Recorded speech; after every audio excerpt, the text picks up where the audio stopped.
chef du Centre unième Parlement étudiant du Québec. Je m'appelle Jacqueline Jolin et je serai la médiatrice de ce débat.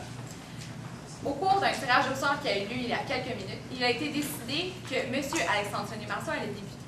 Je vous prie donc de saluer et d'introduire M. Alexandre Soignies-Marceau, chef des Bleus.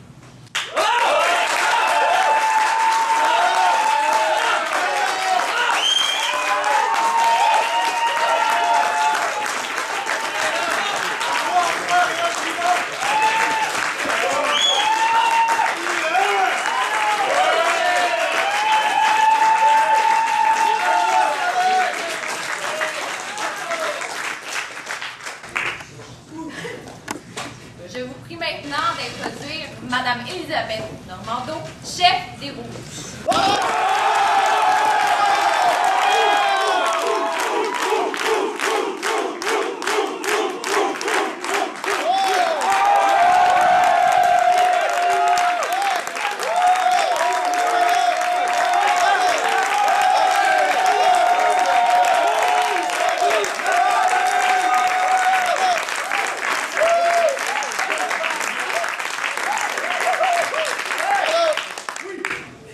Alors, merci. Le déroulement de ce débat se tiendra en 3 étapes. Tout d'abord, il y aura un discours de présentation de la part de chacun des chefs. Puis, 3 questions seront posées relativement à 3 catégories qui ont déjà été données. Finalement, un discours de clôture terminera le débat. Ainsi, comme l'a décidé le tirage au sort, c'est M. Alexandre Soignies-Marceau qui va débuter son discours de présentation de la vision de son caucus pour le 31e Parlement étudiant du Québec, et ce, pour 1 minute 30. Bonjour. Les Québécoises et les Québécois, au cours de leur histoire, ont accompli de grandes choses. Depuis la Révolution tranquille, ils se sont donné un État interventionniste, un État dont ils sont fiers. Le Québec s'est positionné comme la société la plus égalitaire en Amérique du Nord, une société d'égalité des chances et d'opportunités, une société ouverte et diversifiée qui valorise l'égalité des hommes et des femmes, une société de partage et de redistribution. D'aucuns à droite ne cessent de reprocher au Québec ses politiques sociales, ses valeurs ou plus largement ses ambitions. Mais que veut la droite? Elle veut sacrifier nos acquis sociaux, vendre à rabais nos fleurons économiques, nous laisser voguer à la dérive sur les vagues du libre marché, comme si nous étions encore nés pour un petit pain. Elle rêve d'abandonner nos concitoyens les moins nantis qui ne sont coupables que d'avoir cru au mirage du ruissellement. Les Bleus entendent transformer le Québec en poussant toujours plus loin les principes du modèle québécois pour assurer notre prospérité. Les Bleus saisiront toutes les opportunités d'optimiser l'accomplissement des missions de l'État. Mon gouvernement troquera la myopie nord-américaine pour se tourner vers les meilleures pratiques mondiales. Pour regagner la confiance du peuple, celle des plus jeunes comme des plus vieux, des Autochtones et des Néo-Québécois, mon gouvernement fera le pari de l'action. Soins de santé, transparence, élimination de la pauvreté, le succès passe aujourd'hui plus que jamais par un État moderne. Électrification des transports, revenus universels, gratuité scolaire. C'est en investissant dans nos générations futures que les Bleus feront du Québec le meilleur État du monde.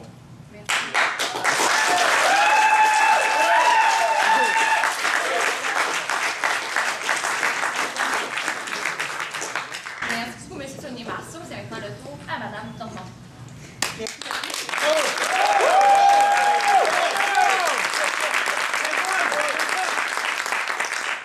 Les Québécois ont le choix. Ils ont le choix entre un gouvernement qui répondra toujours présent quand ils auront besoin et un parti qui trouve davantage de problèmes que de solutions. Ils ont le choix entre les Bleus, qui foncent tête baissée vers la décroissance économique, les pertes d'emplois, qui reproduisent constamment leurs propres idées perdantes, et le gouvernement rouge, qui apporte des idées novatrices pour faire croître le Québec, son économie et ses familles. Les Québécois ont le choix entre un parti qui compromettra toujours leur bien-être au nom de son idéologie et un gouvernement pour qui les Québécois sont toujours premiers, sans compromis. Chers Québécois, certains de mes adversaires, ayant moins vos intérêts à cœur que les rouges, diront que je suis intransigeante. Oui. Quand on parle de la prospérité économique, du bien-être des familles, de l'éducation et de l'avenir de notre jeunesse, on ne peut qu'être intransigeant. Il faut l'être quand des groupes d'intérêt menacent le développement économique de nos régions. Il faut l'être lorsque certains de nos jeunes n'ont pas droit au soutien adéquat. Il faut l'être lorsque les Bleus veulent plonger le Québec dans une crise économique permanente. Chers Québécois, quand on parle de votre avenir, je vous invite à être aussi intransigeant que moi. À la prochaine élection, je vous invite à voter pour le Québec sans compromis.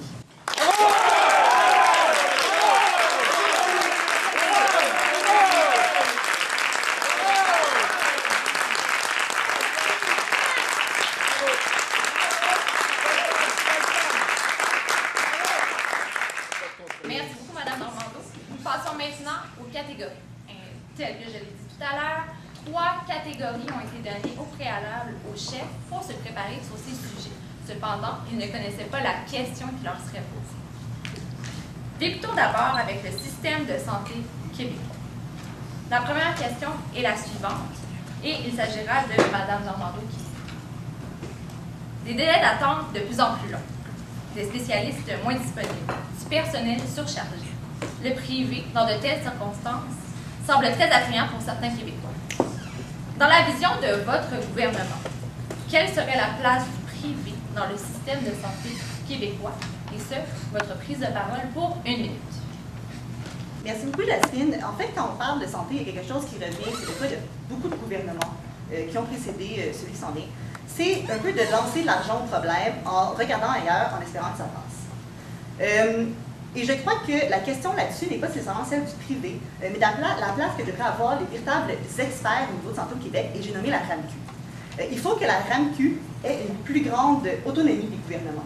Il faut que la RAMQ ait aussi les moyens financiers de ses ambitions, et ça passe également par la prévention, en fait, ce que je vais proposer. Il faut assurer que les Québécois soient bien au courant qu'il y a certains comportements en ce moment qui surchargent notre système de santé. Donc, qui évidemment rallonge ces très fameux délais d'attente dont on parle, on a beaucoup parlé dans les fêtes d'ailleurs. Et donc, ce qu'il faut faire, en conclusion, sous mon gouvernement, je peux l'annoncer tout de suite, la RAMQ va avoir une autonomie qu'elle n'a jamais eue auparavant, et je crois que la solution passe par là. Merci beaucoup, Mme Normando. Je cède la parole maintenant à M. Sonny Marceau. Merci. D'abord, je suis content de voir que mon adversaire fait pour une fois confiance à une institution étatique, la RAMQ, donc on est très heureux comme bleu de voir ça, enfin, une ouverture au succès que l'État peut connaître. Mais elle n'a pas répondu à la question sur le privé, qui était pourtant la question essentielle. On sait très bien que les rouges sont toujours ouverts à l'infiltration du privé dans notre système de santé. Ils veulent saper les fondements de notre système de santé universel, gratuit, public au Québec, et ça, on trouve ça dangereux, il faut le réitérer. Cela dit, pour régler la question des délais d'attente, pour régler les problèmes du système de santé, effectivement, injecter de l'argent, ça ne va pas toujours mener à des résultats, puisqu'il y a toujours un départ vers le privé. Nous, on veut fermer la porte au privé en santé. On veut se concentrer sur un système universel qui va donner des soins à tous les Québécois. On veut recentrer le rôle du système de santé. On veut recentrer le rôle des autres professionnels dans le système de santé, pas seulement les médecins, qui vont être fonctionnalisés, et ce qui va libérer beaucoup d'argent pour mieux soigner les Québécois et les Québécoises. Merci beaucoup, monsieur. Nous passerons donc maintenant au face-à-face. 3 minutes où les chefs pourront se parler dans le blanc des yeux au sujet de cette question, et je cède maintenant la parole à Mme Normando. En fait, j'entends 2 choses dans votre discours. Tout d'abord, non, on n'est pas effectivement ouvert à fermer complètement la porte au privé pour la simple et bonne raison qu'en ce moment, il y a des Québécois qui utilisent le système privé, que ça les avantage. Et si on leur ferme complètement cette porte-là, ces Québécois-là vont venir alourdir le réseau public, qui est déjà très alourdi, et on pense que ce n'est pas une solution réaliste. Mon focus, on tient à la réalité. Je ne sais pas si c'est le cas chez les Bleus, mais on pense que dans la réalité, en ce moment, de fermer complètement la porte au privé, ça alourdirait tout simplement les délais d'attente encore plus. Donc, vous parlez de l'avantage que ces Québécois-là, évidemment les mieux nantis, vous omettez de le dire, tirent de leur participation au système de santé privé, en rapatriant non seulement ces Québécois-là les plus riches, mais les ressources qui sont consommées dans ce système de santé privé, ça fait plus de ressources pour l'ensemble des Québécois. Je trouve ça tout à fait inacceptable chez les Bleus que certaines personnes plus riches puissent profiter d'un meilleur système de santé parallèle, simplement sur cette base-là. Cela dit, vous ne nous avez toujours pas dit si vous augmenteriez la place du privé, qu'est-ce que vous ferez concrètement pour améliorer les délais? Madame Normando. En fait, je crois que le privé a une place. Je crois que, en fait, ça devrait être le choix des Québécois. Si les Québécois choisissent de se tourner vers le privé. Je ne crois pas que c'est la place du gouvernement que d'interdire aux Québécois de se tourner vers un système de santé qui sert en ce moment un peu de béquille à celui du public. Par contre, on croit aussi qu'il y a certaines améliorations qui devraient être faites au public. Ce n'est pas, je l'ai dit plus tôt, ce n'est pas en lançant de l'argent, en regardant ailleurs, en disant que ça se fait par nous-mêmes. En ce moment, il y a très peu de gens sur le terrain. On manque d'infirmières, on manque de préposés aux bénéficiaires. C'est quelque chose vers lequel mon gouvernement veut travailler. Par contre, pour ça, il va falloir prendre des décisions difficiles. Peut-être qu'en ce moment, il y a beaucoup de gens qui sont des cadres, qui prennent des décisions. Ça manque un petit peu de gens sur le terrain. Mais je crois en tout cas que dans toutes les circonstances, si on ferme complètement la porte au privé très soudainement, ça n'avantage pas les Québécois et ce n'est pas quelque chose qu'un gouvernement rouge voudrait faire que de désavantager les Québécois. Madame Normando, le problème, ce n'est pas les cadres dans notre système de santé, c'est que les médecins accaparent l'essentiel des ressources. Le salaire des médecins du Québec, qui sont à peu près 10 000, ça prend 10 milliards par année. C'est une partie énorme du budget du Québec, alors qu'ils ont des salaires tout à fait disproportionnés par rapport à ceux qui ont en Europe. La proposition principale de notre gouvernement pour libérer de l'argent là-dessus, c'est de réduire le salaire des médecins, en faire des fonctionnaires, mettre fin à leurs échappatoires fiscaux pour libérer de l'argent pour les autres ressources, les autres corps de professionnels, les infirmières, les soins spécialisés, les soins à domicile, la prévention. Tout ça peut se faire facilement, sans le privé et en libérant beaucoup d'argent à partir du salaire des médecins. Quelle est votre opinion sur le salaire des médecins au Québec? En fait, chez Rouge, nous, on n'est pas fan de créer plus de fonctionnaires. Par contre, je pense qu'on n'a pas beaucoup, encore une fois, parlé de prévention. C'est quelque chose qu'on peut faire en amont. J'ai rien entendu non plus de la part de mon vis-à-vis sur la prévention. J'aurais aimé m'entendre plus. Qu'est-ce qu'il prévoit faire, en fait, pour dissuader les comportements nocifs, là, comme par exemple la cigarette? Merci. Je peux répondre? Oui, je vous laisse répondre. Allez-y. Merci. Et alors, c'est évident ce qu'on va faire pour dissuader les comportements nocifs, la cigarette, plus de taxes sur les cigarettes, plus de taxes sur les boissons gazeuses, et c'est avec des mesures directes et efficaces comme ça qu'on va pouvoir prévenir ces comportements qui mènent plus tard à des problèmes de santé. Il n'y a pas besoin de chercher des solutions farfelues, il y a des solutions extrêmement simples pour réduire la consommation de cigarettes. Merci. Alors, un face-à-face bien intéressant qui suscitera, je le crois, davantage de discussions et de débats lors du 31e PEC. Nous passons maintenant à la prochaine catégorie. La catégorie était institutions démocratiques. La question est la suivante. Le rôle des femmes dans les instances démocratiques est toujours d'actualité. Une candidate à la présidentielle chez nos voisins du Sud a récemment déclaré lors de son discours de défaite « Nous n'avons toujours pas brisé ce plafond de verre plus haut et plus dur. Mais un jour, quelqu'un le fera. » D'autre part, un certain premier ministre canadien a déjà motivé son choix de cabinet paritaire par la simple phrase « parce qu'on est en 2015 ». Croyez-vous que des mesures doivent être adoptées afin d'assurer la représentativité des femmes dans les instances démocratiques et, si oui, lesquelles? Je crois que c'est le tour de député. Alors, pour une minute. Merci. Alors, c'est un enjeu très important, la représentation des femmes en politique dans toutes les sphères de pouvoir de la société.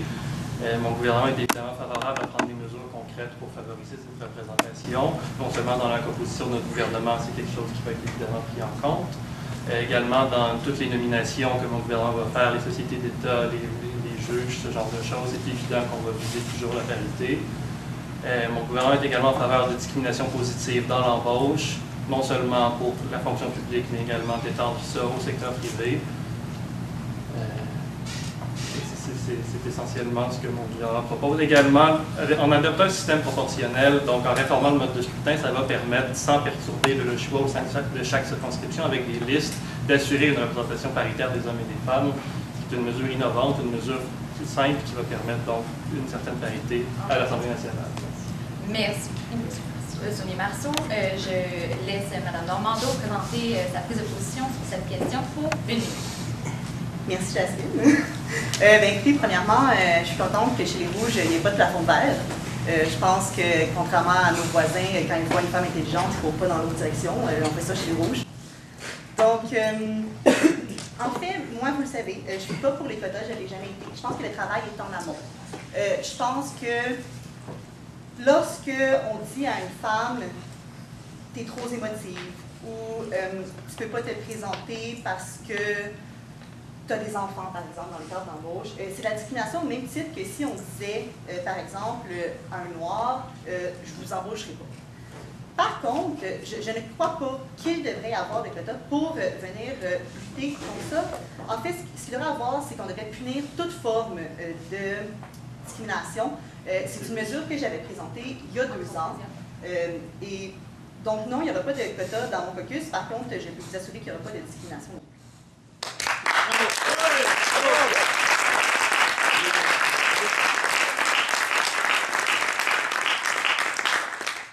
Punir la discrimination, on a déjà une charte des droits, 2 chartes des droits et libertés, même avec des sanctions. Manifestement, ça ne donne pas de résultats suffisants à ce niveau-là. Le travail en amont, une étude récemment disait que ça va prendre 115 ans que le travail en amont mène naturellement à une représentation paritaire des femmes. Donc, je pense que manifestement, ça prend des mesures d'action, ça prend des mesures directes pour remédier à ce problème-là.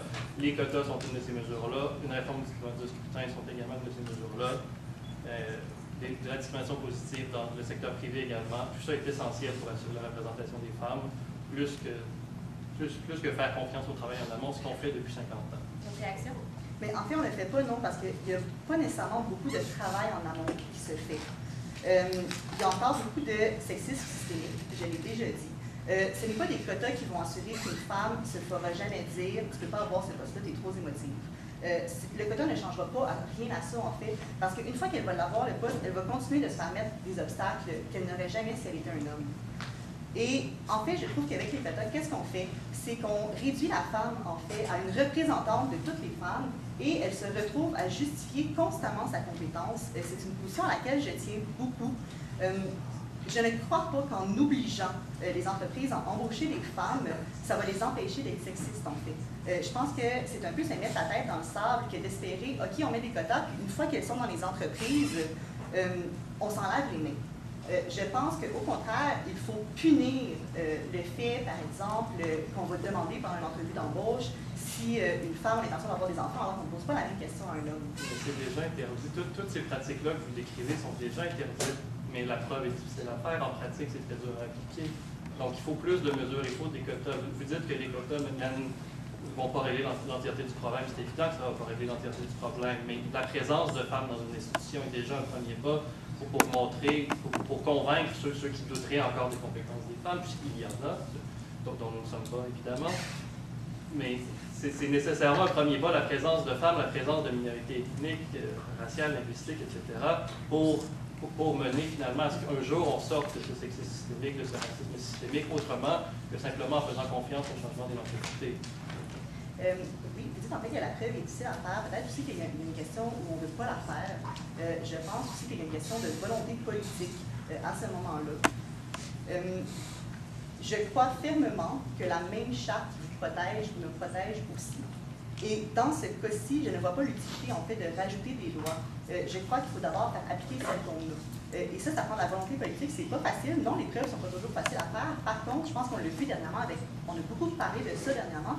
Et il y a aussi ce manque-là de volonté politique. Il y a aussi cette espèce d'enclin à ne pas... Il y a cette espèce d'enclin à ignorer, en fait, les demandes des femmes. Cette espèce de volonté de se dire ce n'est pas grave, ça n'arrive plus. Et je pense qu'il faut lutter culturellement contre ça avant d'imposer les quotas. Le dernier budget rouge que j'ai vu, vous vouliez encore abolir la commission de l'équité salariale. Est-ce que c'est encore dans vos projets pour cacher le problème ou vous allez prendre des vraies mesures? Monsieur Joliet-Marceau pose une question alors que le débat n'est pas excellent, mais terminons là-dessus. Passons maintenant à la dernière catégorie qui se trouve à être économie et finances. Je vous la question. Dans l'optique où le Québec se retrouve avec des surplus suite à l'atteinte de l'équilibre budgétaire, quelles seraient les priorités de votre gouvernement? Commençons avec Mme Marot. Oui, merci. En fait, ça va être une réponse assez facile, assez courte pour l'éducation. Mon gouvernement a l'intention de réinvestir massivement dans les écoles primaires et secondaires. C'est quelque chose qu'on oublie souvent, je pense. Il y a eu beaucoup de débats à ce moment-là sur les frais de scolarité universitaire. Par contre, on en parle très rarement des écoles primaires et secondaires qui sont sous-financées, particulièrement les écoles en milieu défavorisé. Donc, à ce moment-là, écoutez, pour vrai, c'est une réponse à laquelle je n'ai même pas besoin de réfléchir si longuement. C'est la priorité de mon gouvernement. Comme humaine, c'est aussi une de mes priorités. Donc, je peux vous assurer qu'il va y avoir des mesures très concrètes pour qu'on puisse avoir un surplus et réinvestir dans les écoles primaires et secondaires.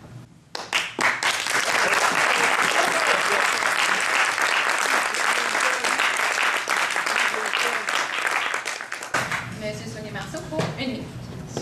Je suis content de voir que ma collègue s'est trouvé d'autres priorités budgétaires que la dette. Après tant de la dette, je suis content de voir qu'elle a finalement admis qu'il y a d'autres choses à faire dans le budget que simplement la dette, alors qu'il y a aussi une trentaine d'autres postes budgétaires. Je trouve ça vraiment admirable et je la félicite. Cela dit, c'est certain qu'on n'est pas contre réinvestir en éducation. C'est également une priorité pour notre gouvernement. Il y aura des mesures là-dessus dans le budget.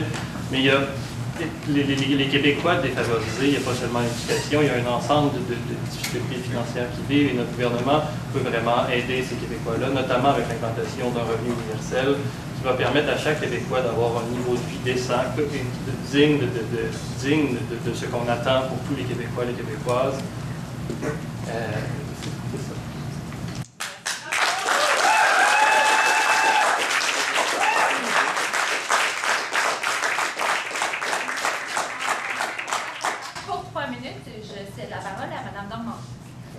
Dans le cas du revenu universel, en fait, mon gouvernement n'est pas contre en tant que tel, mais où est-ce que vous voyez dégager l'argent pour arriver à ça?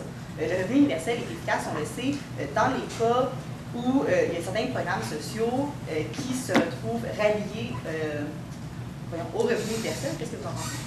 Effectivement, si on met en place un revenu universel, et c'est dans nos projets, ça va impliquer notamment de rallier différents programmes sociaux, l'aide sociale évidemment, mais ça va être plus que ça va être d'augmenter le niveau socle pour que ça corresponde au moins au seuil de pauvreté, qui est à notre avis le seuil minimal de dignité qu'on veut assurer à tous les Québécois et Québécoises. Cela dit, pour dégager de l'argent, j'en ai déjà parlé, mettre à niveau le salaire des médecins de manière plus raisonnable, enlever certains échappatoires fiscaux, enlever certains crédits d'impôt qui nous paraissent utiles, ajouter des taxes incitatives sur certains éléments, notamment tout ce qui peut nuire à l'environnement, on va s'assurer d'y remédier à la taxe.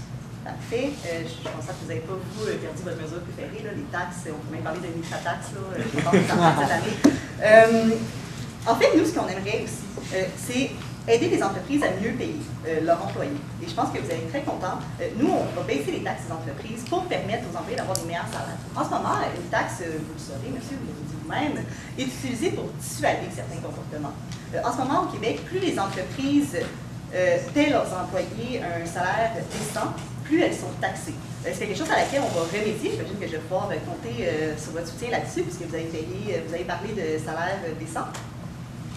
Malheureusement, pour votre proposition, il n'y a pas de lien entre la taxe sur la masse salariale et la rémunération. D'enlever cette taxe-là, il n'y a rien qui nous dit que les entreprises vont automatiquement réinvestir dans les salaires. Bien, en fait, oui, il y en a un, puisque en ce moment, les entreprises sont dissuadées de payer leurs employés plus cher, puisqu'elles paient des plus hautes taxes sur la masse salariale lorsqu'elles ont une masse salariale plus grosse. Oui, mais elles sont aussi dissuadées par le fait qu'elles veulent faire des profits. Donc, c'est un des noms.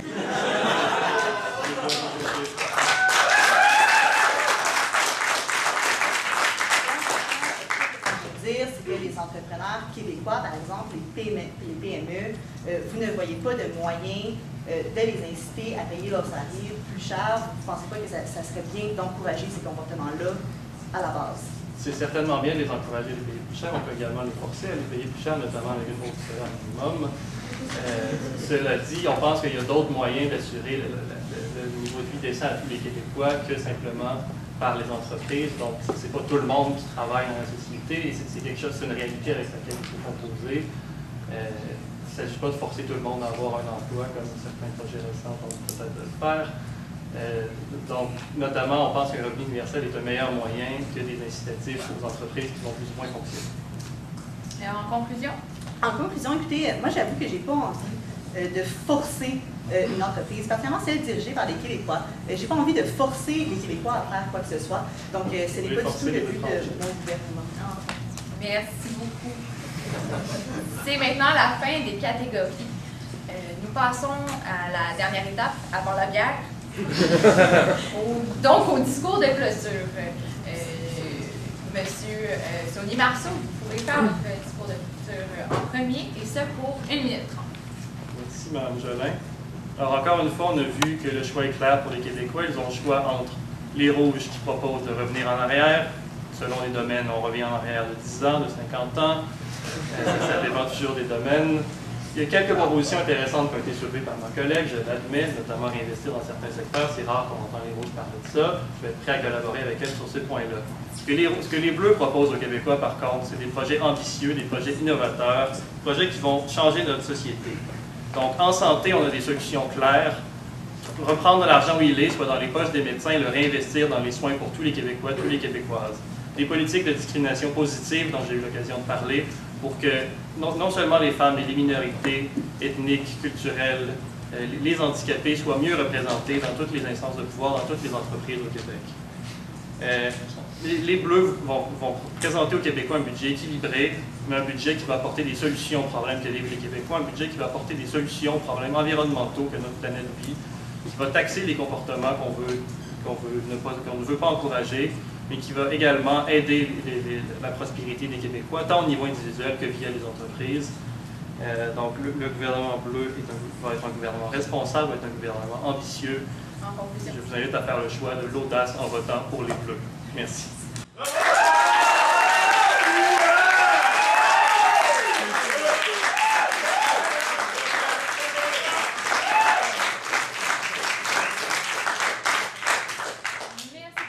Chef des Bleus, je cède maintenant la parole à Madame la chef des Rouges. Merci Jasmine.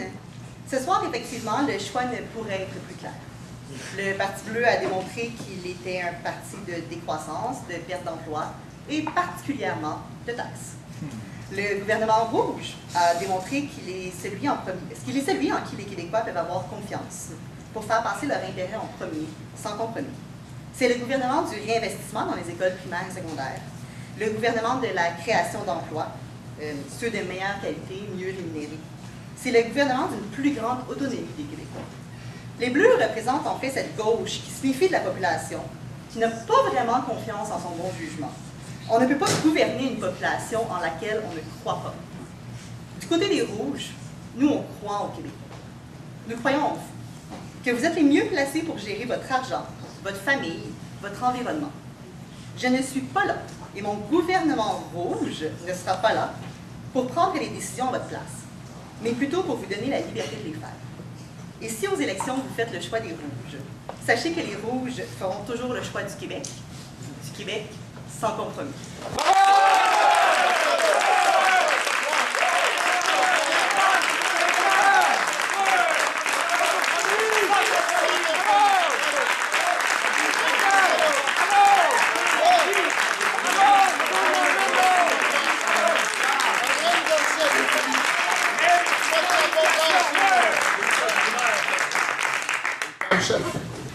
Merci beaucoup à vous deux. C'est ce qui clore le débat des chefs pour le 31e Parlement étudiant du Québec. Je vous dis merci à vous deux et on se revoit le 2 janvier.